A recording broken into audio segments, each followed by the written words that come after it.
ॐ अज्ञानतिमिरन्धस्य ज्ञानाञ्जनशलाकया चक्षुरुन्मिलितं येन तस्मै श्रीगुरवे नमः। परहंसवरं परमार्थपथिं पतितोद्धरणे कृतवेषजतिं परहंसवरं परमार्थपथिं पतितोद्धरणे कृतवेषजतिं यतिराजगणै परिसेव्यपदं प्रणमामि सदा प्रभु पादपदं प्रणमामि सदा प्रभु पादपदं। पतित पावन श्रील गुरु महाराज जी की जय। श्रीशिला प्रभुपादेर पार्षद वृंद की जय। प्रभुपाद अष्टोत्तर शत श्रीशिला भक्ति सिद्धांत सरस्वती गोस्वामी ठाकुर जी की जय। अवधूत कुरुचरमणि श्रीशिला गौरशोद दासबाजी महाराज जी की जय। श्रीशिला सच्चिदानंद भक्त ठाकुर महाशय की जय। श्री रूपानुग आचार्य वर्ग की जय। भजनंदी समागत भक्तबिंद की जय। श्री श्री हरिनाम संकीर्तन की जय। श्रीशिला सच्चिदानंद भक्त ठाकुर महाशय जैव धर्म त्रयोदश परिच्छेद ब्रजनाथ। बाबाजी महाशय श्री राधाकृष्ण विग्रह ताहादेर कांति ताहादेर शरीर ताहादेर लीलोपकरण ताहादेर सहचर सहचरीगण ताहादेर गृहकुंज बनादि যখন সকলই চিন্ময় তখন বুদ্ধিমান লোক কোনো সন্দেহ করিতে পারে না, কিন্তু কোনো কালে কোনো দেশের মধ্যে সেই বিগ্রহ ও তাহার ধামলীলা কিরূপে উদিত হয়। বাবাজি মহারাজ সর্বশক্তিমান শ্রীকৃষ্ণের পক্ষে সমস্ত অঘটন ঘটনা হওয়া আশ্চর্য নয়। তিনি লীলাময়, স্বেচ্ছাময় এবং সর্বশক্তি সম্পন্ন। ইচ্ছা করিলেই প্রপঞ্চের মধ্যে ধামসহ শ্রীবিগ্রহ প্রকাশ করিতে পারেন, ইহাতে সন্দেহ কি। ব্রজনাথ সন্দেহ এই যে তিনি ইচ্ছা করিলে তাহার সপ্রকাশ তত্ত্বের অবশ্য প্রকাশ হইবে বটে, কিন্তু যাহারা সেই প্রকাশ দর্শন করিতেছেন তাহারা তো জড়বিশ্বের অংশ বলিয়া ধামকেও মাইক নরশরীর বলিয়া শ্রী বিগ্রহকে এবং মাইক ব্যবহার বলিয়া ব্রজলীলাকে দর্শন করিতেছেন। তাহার কারণ কি? যদি কৃষ্ণ কৃপা করিয়া আপনাকে প্রকাশ করিলেন, তাহলে জগতে সকল লোক কেন চিল্লক্ষণে তাহা দেখিতে পায় না। বাবাজি কৃষ্ণের অনন্ত চিৎগুণের মধ্যে ভক্তবাৎসল্য একটি গুণ। ভক্তগণকে লাদিনী শক্তির ফল প্রদান করিয়া চিল্লক্ষণের দ্বারা সপ্রকাশকে দেখিতে ভক্তগণকে শক্তি দিয়াছেন। ভক্তগণের নিকট তাহার লীলা সম্পূর্ণ চিল্লা গৌরবে প্রকাশিত আছে। অভক্তগণের চক্ষু কর্ণাদি ইন্দ্রিয় অপরাধ দোষে মাইক থাকায় ভগবন লীলা ও মানব ইতিহাসে কোনো প্রভেদ দেখিতে পায় না। ব্রজনাথ তবে কি তিনি শ্রীকৃষ্ণ জীব সাধারণের প্রতি কৃপা করিয়া অবতীর্ণ হন নাই? বাবাজি তাহার অবতার জগন্মঙ্গলকর। অবতার লীলাকে ভক্তগণ শুদ্ধ চিল্লাস্বরূপে দর্শন করেন। অভক্তগণ জড়মিশ্র তত্ত্ব বলিয়া দেখিলেও তদ্দর্শনে বস্তু শক্তি বলে এক প্রকার সুকৃতির উদয় হয়। সেই সুকৃতিপুঞ্জ পুষ্ট হইলে অনন্য কৃষ্ণ ভক্তির প্রতি শ্রদ্ধারূপ অধিকার উদয় করায়। অতএব অবতার প্রকাশ দ্বারা জগজ্জীবের উপকার হইয়াছে। ব্রজনাথ বেদ কেন সর্বত্র স্পষ্টরূপে কৃষ্ণলীলার উল্লেখ করিলেন না? বাবাজি বেদ সর্বত্র পুনঃ পুনঃ কৃষ্ণলীলার গান করিয়াছেন। কোন স্থলে মুখ্যবৃত্তি অবলম্বন করিয়া কোন স্থলে গৌণবৃত্তি অবলম্বন করিয়া গান করিয়াছেন। শব্দের অভিধাবৃত্তি মুখ্য, তাহা অবলম্বন করিয়া শ্যামাচ্ছব অলং প্রপদ্যে ইত্যাদি এবং ছান্দজ্ঞের শেষাংশে রসের নিত্যতা ব্যাখ্যাদি এবং মুক্তজীবের স্ব রসানুসারে কৃষ্ণসেবা বর্ণন করিয়াছেন। শব্দের লক্ষণাবৃত্তি গৌণবৃত্তি যাজ্ঞবল্ক গার্গী ও মৈত্রী সংবাদে প্রথমেই লক্ষণাবৃত্তিতে কৃষ্ণগুণ বর্ণিত হইয়াছে, অবশেষে মুখ্যবর্ণ দ্বারা তদ্বর্ণের শ্রেষ্ঠতা প্রতিপন্ন হইয়াছে। বেদ কোন স্থলে অন্বয় পদ্ধতি আশ্রয় করিয়া ভগবানের নিত্যলীলার উদ্দেশ করিয়াছেন এবং অনেক স্থলে ব্যতিরেক পদ্ধতি অবলম্বন করিয়া ব্রহ্ম ও পরমাত্মার মহিমা বর্ণন করিয়াছেন। বস্তুতঃ কৃষ্ণকে বর্ণন করাই বেদের প্রতিজ্ঞা। ব্রজনাথ বাবাজি মহাশয় ভগবান শ্রী হরি যে পরমতত্ত্ব ইহাতে সন্দেহ নাই, কিন্তু ব্রহ্মা শিব ইন্দ্র সূর্য গণেশ প্রভৃতি উপাস্যদেবগণের যথার্থ স্থিতি কি তাহা বলুন। ব্রাহ্মণবর্গ শ্রী মহাদেবকে সর্বোপরি ব্রহ্মতত্ত্ব বলিয়া স্থির করেন। আমরা সেই ব্রাহ্মণ ঘরে জন্মগ্রহণ করিয়া বালককাল হইতে তাহাই শুনিতেছি ও বলিতেছি, ইহাতে যে তত্ত্ব নিহিত আছে তাহা বলুন। বাবাজি সাধারণ জীবগণ, উপাস্য দেব ও দেবীগণ এবং ভগবান ইহাদের মধ্যে যে গুণ তারতম্য তাহা বলিতেছি, শ্রবণ কর। কৃষ্ণ গুণবর্ণনে অন্যান্যের গুণপরিমাণ নির্ণীত হইয়াছে, যথা মীমাংসক বাক্য ভক্তিরসামৃত সিন্ধু দক্ষিণ প্রথম লহরী 11, 14 থেকে 18। অয়ং নেতা সুরম্যাঙ্গ সর্বসল্লক্ষণান্বিত রুচি বস্তে যশা যুক্ত বলিয়ান বয়সান্বিত বিবিধাদ্ভুত ভাষাবিদ সত্যবাক্য প্রিয়ংবদ বাবদূক সুপাণ্ডিত্য বুদ্ধিমান প্রতিভান্বিত বিদগ্ধশ্চতুरो দক্ষः কৃতজ্ঞः সুদৃঢ়ব্রতः দেশকাল সুপাত্রজ্ঞः শাস্ত্রচক্ষুः শুচির্वशी স্থিरो दान्तः क्षमाशीलो गम्भीरो धीतिमान् समः वादान्य धार्मिकः शूरः करुणो मन्यमानकृत् दक्षिणो विनयी ह्रीमन् शरणागत पालकः सुखी भक्तसुहृत् प्रेमवशः सर्वशुभङ्करः प्रतापी कीर्तिमान रक्तलोक साधुश्रमाशय नारीगण मनोहारी सर्वारब्ध समृद्धिमान बलिया निश्चरश्चेति गुणास्तस्य अनुकीर्तितः समुद्रा इव पंचाशद्दूर विगार्हा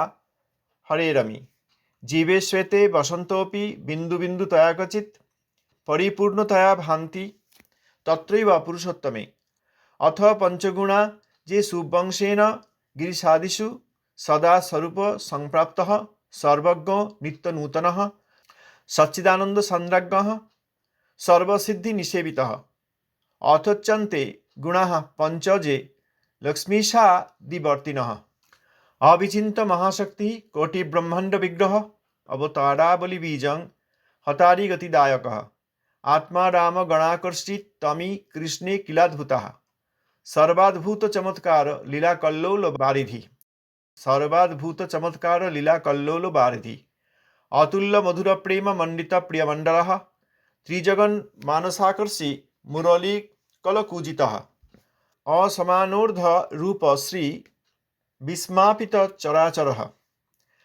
लीलाप्रिया प्रियाधिक्यं माधुर्ये वेणुरूपयोः इत्त साधारणं प्रोक्तं গোবিন্দস্য চতুষ্টয়ম। অর্থ দিয়েছেন এই নায়ক কৃষ্ণ এক, তাঁর যে 64 গুণ সেইগুলি সুরম্যাঙ্গ সর্বসল্লক্ষণযুক্ত সুন্দর মহাতেজা বলবান কিশোর বয়সযুক্ত বিবিধ অদ্ভুত ভাষাজ্ঞ সত্যবাক প্রিয়বাক্যযুক্ত বাবদূক অর্থাৎ বাকপটু বা শ্রুতিমধুর রসালঙ্কারাদিযুক্ত বচন প্রয়োগক্ষম সুপণ্ডিত বুদ্ধিমান প্রতিভাযুক্ত বিদগ্ধ অর্থাৎ কলাবিলাস কুশল বা রসিক চতুর দক্ষ কৃতজ্ঞ সুদৃঢ়ব্রত দেশকাল পাত্রজ্ঞ শাস্ত্রদৃষ্টিযুক্ত শুচি বশী অর্থাৎ জিতেন্দ্রিয় স্থির দান্ত ক্ষমাশীল গম্ভীর ধৃতিমান সমদর্শন বদান্য ধার্মিক শূর করুণ মানদ দক্ষিণ অর্থাৎ সরল বা উদার বিনয়ী লজ্জাযুক্ত শরণাগত পালক সুখী ভক্তবন্ধু প্রেমবর্ষ সর্বসুখকারী প্রতাপী কীর্তিমান লোকসমূহের অনুরাগ ভাজন সজ্জন পক্ষাশ্রিত নারী মনোহারী সর্বারাধ্য সমৃদ্ধিমান শ্রেষ্ঠ ও 50 ঐশ্বর্যযুক্ত। এই 50টি গুণ বিন্দু বিন্দু রূপে সর্বজীবে আছে, কিন্তু কৃষ্ণেই 50 গুণ অগাধ রূপে বর্তমান। এই 50-এর উপর আর 5টি মহাগুণ কৃষ্ণে পূর্ণরূপে আছে এবং অংশে শিবাদি দেবতায় বর্তমান, সর্বদা স্বরূপ সংপ্রাপ্ত, সর্বজ্ঞ, নিত্যনূতন, সচ্চিদানন্দ ঘনীভূত স্বরূপ, অখিল সিদ্ধি বশকারী, অতএব সর্বসিদ্ধি নিষেবিত। পরব্রহ্মনাথ নারায়ণাদিতে আর 5টি গুণ বর্তমান আছে, তাহা কৃষ্ণেও পরিপূর্ণভাবে থাকে, কিন্তু শিবাদি দেবতা কিংবা জীবে সেই গুণ নাই। অচিন্ত মহাশক্তিত্ব, কোটি ব্রহ্মাণ্ড বিগ্রহত্ব, সকল অবতার বীজত্ব, হতশত্রু সুগতিদায়কত্ব, আত্মারামগণের আকর্ষকত্ব, এই 5টি গুণ নারায়ণাদিতে থাকিলেও কৃষ্ণে অদ্ভুত রূপে বর্তমান। এই 6টি গুণের অতিরিক্ত আর 4টি গুণ কৃষ্ণে প্রকাশিত আছে, তাহা নারায়ণেও প্রকাশিত হয় নাই। 1. সর্বলোকের চমৎকারিণী লীলার কল্লোল সমুদ্র অর্থাৎ লীলা মাধুর্য, শৃঙ্গার রসের অতুল্য প্রেম দ্বারা শোভাবিশিষ্ট পৃষ্ঠমণ্ডল অর্থাৎ পরিকর বৈশিষ্ট্য। 3. ত্রিজগতের চিত্তাকর্ষী মুরলীগীত গান অর্থাৎ বেণু মাধুর্য। 4. যাহার সমান ও শ্রেষ্ঠ নাই এবংবিধ রূপের সৌন্দর্য যাহা চরাচরকে বিস্ময়ান্বিত করিয়াছে অর্থাৎ রূপ মাধুর্য। লীলা মাধুর্য পরিকর বৈশিষ্ট্য, বেণু মাধুর্য এবং রূপ মাধুর্য, এই 4টি গুণ কৃষ্ণে রয়েছে, যা নারায়ণ আদি অন্যান্য অংশকলায় নেই। অর্থে বলা আছে, লীলাময়, প্রেমবশত, প্রেষ্ঠত্ব, রূপমাধুর্য ও বেণুমাধুর্য, এই 4টি শ্রীকৃষ্ণের অসাধারণ গুণ।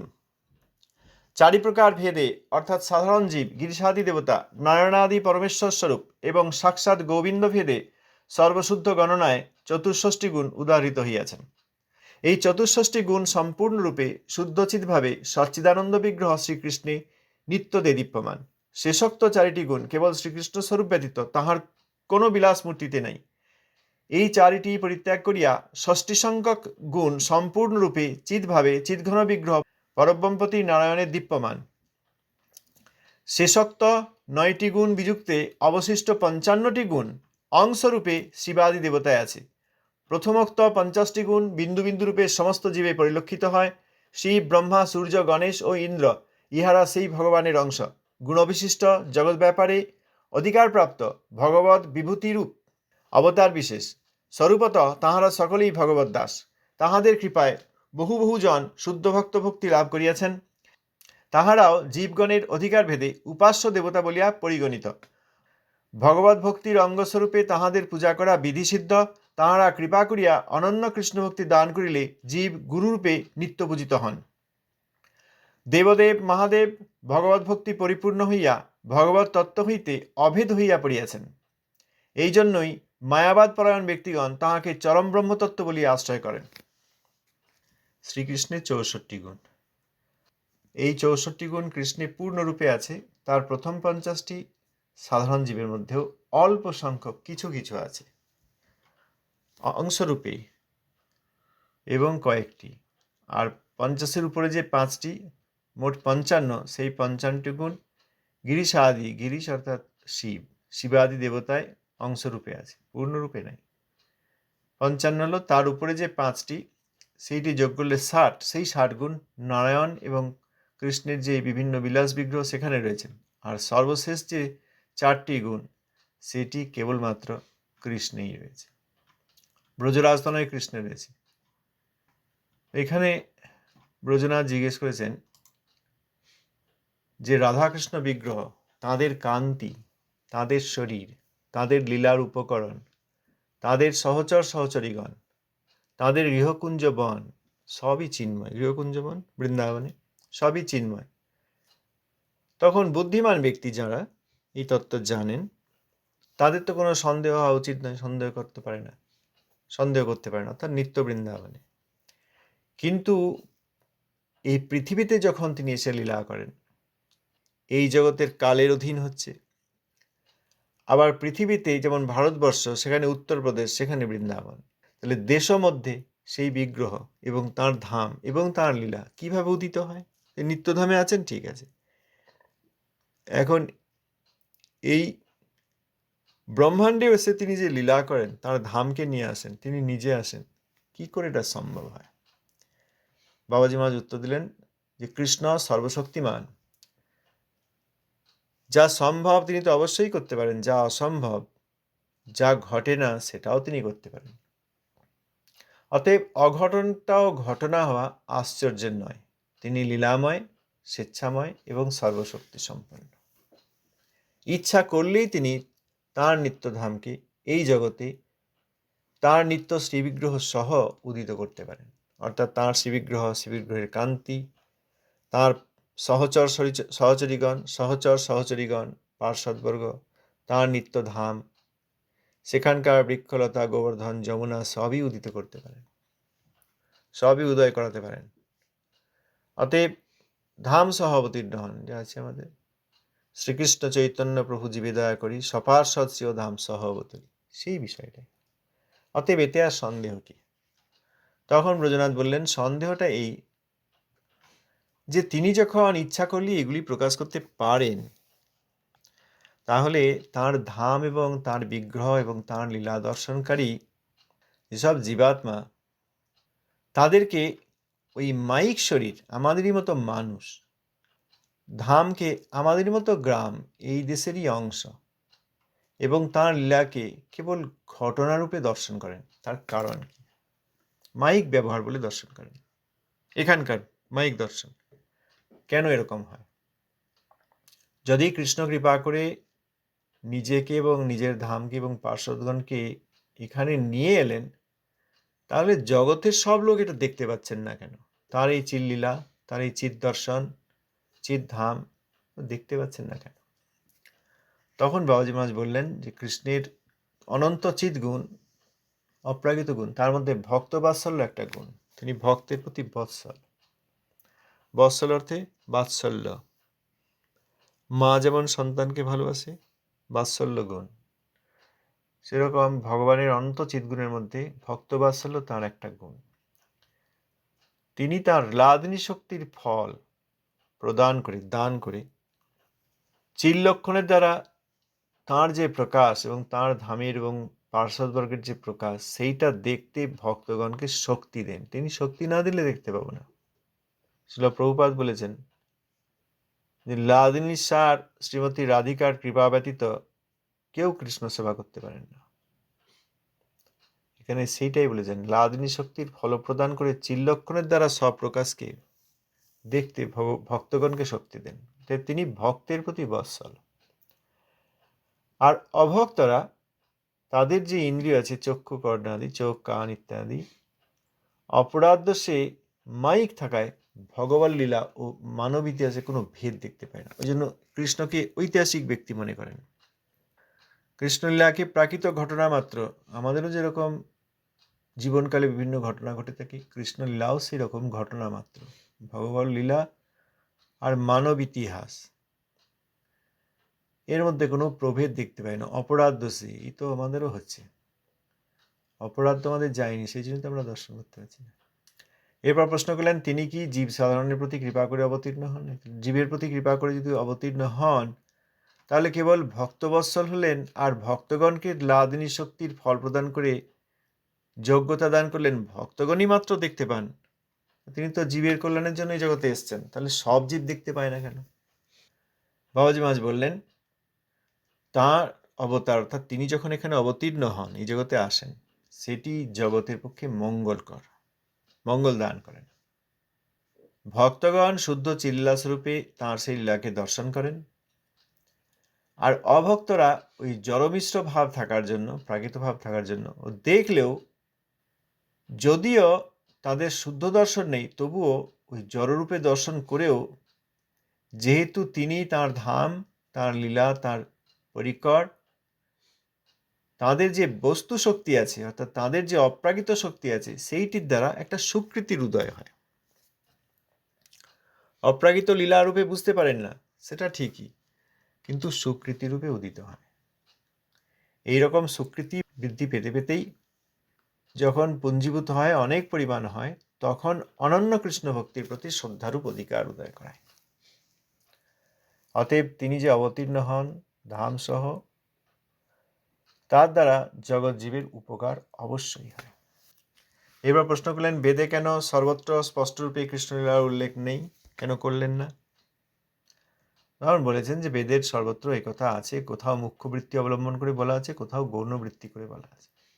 বেদে যে অপ্রাকৃত শব্দ আছে, সেটার অবিদাবৃত্তি, সেটাই মুখ্য। সেইটা অবিদাবৃত্তি অর্থাৎ মুখ্যবৃত্তি গ্রহণ করলেই ওই শ্যামাচ্ছ বলং প্রপদ্যে ইত্যাদি শ্লোকের অংশে বোঝা যায়। অন্যান্য উদাহরণ দিচ্ছেন, ছান্দোগ্যে শেষাংশে রসের নিত্যতা ব্যাখ্যা আদি মুক্তজীবের স্ব রসানুসারে কৃষ্ণ সেবা বর্ণন করেছেন, অর্থাৎ বেদে আছে। আর লক্ষণাবৃত্তি, অবিদাবৃত্তি হচ্ছে মুখ্যবৃত্তি, আর লক্ষণাবৃত্তি হচ্ছে গৌণবৃত্তি।